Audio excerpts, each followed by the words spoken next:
Велко Неделковски е роден на 28 октомври 1946 година во Скопје. Тој е истакнат македонски писател, раскажувач, романописец, поет и драматург. Неделковски запишал гимназија во Скопје, студирал на филозофскиот факултет во родниот град, а работел во македонската телевизија како драматург и сценарист, а бил и уредник на играната програма за деца.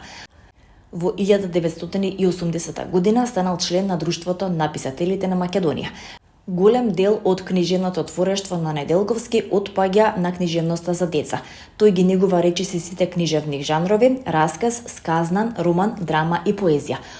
Покрај тоа, тој е автор и на неколку сликовници, како и романот сликовница Зеленка по во шумата Еколо во 10 книги. Неделковски е автор на околу 60 радиодрами кои били изведени на Радио Скопје, македонското радио, а некои од нив се преведени и изведени во странство: Радио Сараево, Радио Нови Сад, Радио Братислава, Радио Берлин и така натаму.